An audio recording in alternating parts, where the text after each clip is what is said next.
नमस्कार दोस्तों। धन में वृद्धि, करियर में बढ़ोतरी, नौकरी के नए अवसर, ये सभी अनुभव मिथुन राशि नवंबर के महीने में लेने वाले हैं, क्योंकि आपके राशि में भ्रमण कर रहा जो गुरु है, यह अब आपके द्वितीय भाव में जा चुका है और यह नवम दृष्टि से आपके दशम भाव को भी देख रहा है। उसी प्रकार राशि का नंबर 1 का अशुभ फलदायी ग्रह यह आपके षष्ठ भाव में भ्रमण कर रहा है, जिसे हम रोग स्थान भी कहते हैं। बाकी के जो ग्रह है उसके जो प्रभाव परिणाम है वो किस प्रकार के होंगे। उस प्रकार आपके दशम भाव में भ्रमण कर रहा जो शनि है वह नवंबर के अंत में मार्गस्थ भी होने जा रहा है। तो नवंबर का जो महीना है वो आपके लिए किस प्रकार का होगा, आपके जीवन का ऐसा कौन सा क्षेत्र है जो कि सबसे ज्यादा प्रभावित होने वाला है, सभी के बारे में डिटेल में चर्चा इस वीडियो में हम करने वाले हैं। तो सबसे पहले हम चर्चा करेंगे कि आपका जो स्वास्थ्य है मानसिक या फिर शारीरिक वह किस प्रकार का होगा। जैसे कि आपके राशि का जो स्वामी है बुध, यह आपके षष्ठ और पंचम भाव में भ्रमण करेगा। षष्ठ भाव से वो पंचम भाव में वक्रीय होकर आने वाला है। उसी प्रकार राशि का नंबर 1 का अशुभ फलदायी ग्रह मंगल, ये स्वयं की राशि में शत्रु घर में भ्रमण कर रहा है आपके षष्ठ भाव में। उसी प्रकार राशि का जो अष्टमेश है मंगल और राशि का जो अष्टमेश है शनि, यह आपके दशम भाव में भ्रमण कर रहा है, लेकिन 28 नवंबर के बाद ये मार्गस्थ होने जा रहा है। तो कुल मिला के देखा जाए या फिर मोटे तौर पर अगर देखा जाए तो ये जो संपूर्ण महीना है इसमें आप बहुत ज़्यादा एक्टिव नजर आओगे। और सबसे महत्वपूर्ण बात, इसी वजह से इसका जो तनाव होगा वो आपके शरीर पर थोड़ा देखा जाएगा। बस आपको इसी के ऊपर थोड़ा ध्यान देना होगा, खास करके जो कार्य क्षेत्र है उसके बारे में आप काफ़ी ज़्यादा एक्टिव नजर आओगे। आपको कार्य क्षेत्र के बारे में नए नए अवसर मिलने वाले हैं। वैसे देखा जाए तो आपकी जो राशि है शारीरिक तौर पर थोड़ी सी नाजुक देखी जाती है, मतलब बहुत ज़्यादा अगर आप मेहनत करते हो शारीरिक तो जल्दी से थक जाते हो और इसका जो प्रभाव है वो आपके शरीर पर दिखना शुरू हो जाता है। तो उसी के कुछ अनुभव आपको इस महीने में मिल सकते हैं। तो उसी के बारे में थोड़ा सा आपको स्वयं पर ध्यान देना आवश्यक होगा। बाकी अगर देखा जाए तो शारीरिक मानसिक स्वास्थ्य आपका काफी बढ़िया देखा जाएगा। इसके बाद हम चर्चा करेंगे कि आपका जो आर्थिक स्तर है वो किस प्रकार का होगा। जैसे कि आपके द्वितीय भाव में जो गुरु है वो आ चुका है, हालांकि 12 तारीख के बाद वो वक्री होने जा रहा है। राशि का जो पंचमेश है शुक्र, ये आपके चतुर्थ, पंचम और षष्ठ भाव में भ्रमण करेगा। राशि का जो अष्टमेश है शनि, जो कि आपके दशम भाव में भ्रमण कर रहा है, मार्गस्थ हो जाएगा 28 तारीख के बाद। और राशि का जो लाभेश है मंगल, ये षष्ठ भाव में भ्रमण कर रहा है स्वयं की राशि में। तो कुल मिला के देखा जाए तो ये जो संपूर्ण महीना है वो आपके लिए काफी अच्छे अवसर जो है धन के वो सामने लाएगा। मल्टीपल सोर्सेस ऑफ इनकम से रिलेटेड कुछ अच्छी बातें, कुछ अच्छी अपॉर्चुनिटी वगैरह भी आपके सामने आ सकती है। सिर्फ आपके जो खर्चे हैं उस पर थोड़ा सा नियंत्रण रखना आवश्यक है। आपको आमदनी काफी अच्छी होगी और आपकी जो इन्वेस्टमेंट है वो भी काफी अच्छी देखी जाएगी। सबसे महत्वपूर्ण बात, अगर आप शेयर मार्केट में ट्रेड करते हो तो कुछ बहुत ही अच्छे लाभ आपको नवंबर के महीने में मिलने की संभावना काफी अच्छी बन रही है। उससे रिलेटेड कुछ नई रिस्क अगर आप लेना चाहते हो शेयर मार्केट से रिलेटेड, तो वो नवंबर महीने में आप ले सकते हो। वह जो रिस्क है, लेकिन ये जो रिस्क है वो सोची समझी होनी चाहिए, हवा में नहीं। तो बस आपको इसके ऊपर थोड़ा ध्यान देना आवश्यक होगा क्योंकि ग्रहों का संपूर्ण योगदान आपको मिलने वाला है। इसके बाद हम चर्चा करेंगे घर का जो सुख है, घर का जो वातावरण है वो किस प्रकार का होगा। जैसे कि आपके राशि का जो चतुर्थेश है बुध, यह बुध आपके पंचम और षष्ठ भाव में भ्रमण करेगा। तो घर का जो वातावरण है वो बहुत ही अच्छा देखा जाएगा। घर के जो लोग हैं उनके साथ आपकी जो इंटरेक्शन है वो बहुत ही अच्छी देखी जाएगी। उसी प्रकार घर में कुछ नई चीज वस्तु वगैरह भी आ सकती है। घर में नए अगर कोई काम करना है, मतलब वास्तु से रिलेटेड नई वास्तु लेना, वास्तु बेचना या फिर वास्तु में रिनोवेट करना, इस प्रकार की बातें जो है वह नवंबर महीने में कर सकते हो। तो कुल मिला के देखा जाए तो घर का जो सुख है या फिर फैमिली हैप्पीनेस से रिलेटेड अच्छी बातें नवंबर महीने में आप अनुभव करने वाले हो।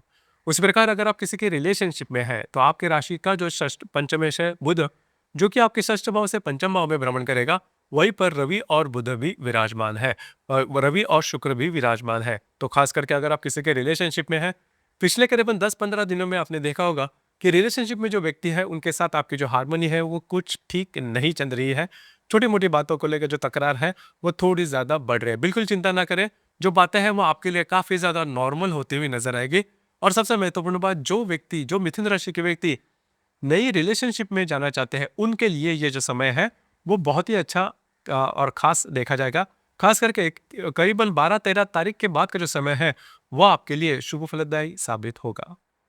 इसके बाद हम चर्चा करेंगे खास करके जो गर्भवती महिला है उन्होंने स्वयं के स्वास्थ्य के बारे में थोड़ा ध्यान देना होगा। स्वास्थ्य की छोटी मोटी समस्याएं जो है वो सामने आ सकती है, लेकिन जो विद्यार्थी वर्ग है उनके लिए ये जो संपूर्ण समय है नवंबर का, वो बहुत ही अच्छा और शुभ फलदायी साबित होगा।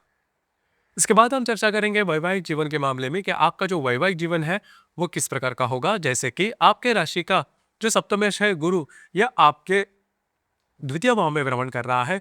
12 तारीख के बाद ये जो गुरु है वो वक्री होने जा रहा है। तो खास करके देखिए, यहाँ पर इस बात पर थोड़ा सा ध्यान देना आवश्यक है। आपके जो वैवाहिक जोड़ीदार है उनके स्वास्थ्य के बारे में आपको थोड़ा सा ध्यान देना होगा। खास करके 12-15 तारीख के बाद का जो समय है, इसमें छोटी मोटी बातों को लेकर जो हेल्थ इश्यूज है वो सामने आ सकते हैं। तो ध्यान रखिए, क्योंकि आपके षष्ठ भाव में भ्रमण कर रहा जो मंगल है, यह भी सप्तम दृष्टि से आपके व्यय भाव को देख रहा है। इस वजह से आपका जो वैवाहिक जीवन है वो थोड़ा-सा ऊपर-नीचे हो सकता है। बस आपको इसी के ऊपर थोड़ा-सा ध्यान देना आवश्यक होगा। हालाँकि ये जो बातें हैं, वो दिसंबर महीने में पूरी तरह से नॉर्मल हो जाएगी, लेकिन नवंबर महीने में आपको इन चीज़ों पर थोड़ा-सा ध्यान देना होगा। कार्यक्षेत्र के बारे में या फिर करियर के मामले में अगर देखा जाए, तो राशि का जो दशमेश या फिर जो कर्मेश है गुरु, जो कि आपके द्वितीय भाव में भ्रमण कर रहा है, राशि के दशम भाव में जो शनि है, वो भी भ्रमण कर रहा है वक्री था। करीबन 28 तारीख के बाद यह मार्गस्थ होने जा रहा है। तो कुल मिला के देखा जाए, इस महीने के अंत में कार्य क्षेत्र से रिलेटेड जो भी स्ट्रेस आपने देखे होंगे पिछले करीबन 3-4 महीने में, वो नॉर्मल होते हुए नजर आएंगे। उसी प्रकार आपको कुछ अच्छी अपॉर्चुनिटी वगैरह मिल सकती है। यह बात आपके लिए काफी महत्वपूर्ण साबित होगी। तो करियर से रिलेटेड बिल्कुल भी चिंता ना करें। ये जो संपूर्ण महीना है, इसमें आपके आपके लिए जो बातें हैं वो धीरे धीरे धीरे नॉर्मल होते हुए नजर आएंगे। देखिए, इस महीने में आपको लग सकता है कि आपका जो स्वास्थ्य है वो ठीक नहीं चल रहा है। जहाँ पर आप काम करते हो, नौकरी करते हो या फिर व्यवसाय करते हो, वहां पर के जो लोग होंगे उनसे उनके थोड़े विरोध में आप जा रहे हो, या फिर उनसे आपको हेल्प नहीं मिल रही, सहकार्य नहीं मिल रहा है। चिंता ना करें। आपके द्वितीय भाव में जो गुरु भ्रमण कर रहा है वो पंचम दृष्टि षष्ठ भाव को देखेगा। तो इस वजह से कोई भी अगर दिक्कत आती है आपके करियर से रिलेटेड, तो बिल्कुल चिंता ना करें, उससे आप काफी सही सही सलामत बाहर निकलोगे। तो चिंता करने की बिल्कुल भी जरूरत नहीं है। इसके बाद हम चर्चा करेंगे ग्रहयोग और उसके जो प्रभाव परिणाम है वो मिथुन राशि पर किस प्रकार से होने वाले हैं। जैसे कि दिनांक 4 तारीख को मंगल का हर्षल के साथ प्रतियोग और नेपच्यून के साथ त्रिकोण योग होने जा रहा है। स्वास्थ्य की जो समस्याएं हैं वो इन दिनों में थोड़ी ज्यादा बढ़ सकती है। आपको थोड़ा सा ध्यान देना होगा। स्वयं के स्वास्थ्य के बारे में छोटी मोटी जो बातें हैं वो उभर कर सामने आ सकती है। इसी प्रकार दिनांक 12 तारीख को बुध और मंगल की युति भी होने जा रही है आपके षष्ठ भाव में। यहाँ पर भी डॉक्यूमेंट से रिलेटेड कमिटमेंट प्रोमिस वाली बातें इन दिनों में बिल्कुल भी नहीं करना। खास करके आपके करियर से रिलेटेड जो बातें हैं वो थोड़ी सी एक्सट्रीम पर जा सकती है। इसी प्रकार दिनांक 17 तारीख का जो दिन है वो आपके लिए बहुत ही ज्यादा सफलदायी साबित होगा। आपके षष्ठ भाव में भ्रमण कर रहा जो रवि है, ये आपके द्वितीय भाव में स्थित गुरु के साथ और आपके दशम भाव में स्थित शनि के साथ त्रिकोण योग करने जा रहा है। तो खास करके करियर से रिलेटेड कुछ बहुत ही अच्छे अपॉर्चुनिटी वगैरह आपको मिल सकती है। आपके काम की वाह वाह हो सकती है। उसी प्रकार कुछ नए काम, कुछ अच्छी बातें, कुछ अच्छे न्यूज आपको मिल सकती है। उसी प्रकार दिनांक 19 तारीख को बुध का हर्षल के साथ प्रतियोग और नेपच्यून के साथ त्रिकोण योग करने जा रहा है। आपके ओहदे से नीचे काम करने वाले जो व्यक्ति है उनसे थोड़ा सा ध्यान रखिए, उनसे थोड़ी सी दूरियां रखिए।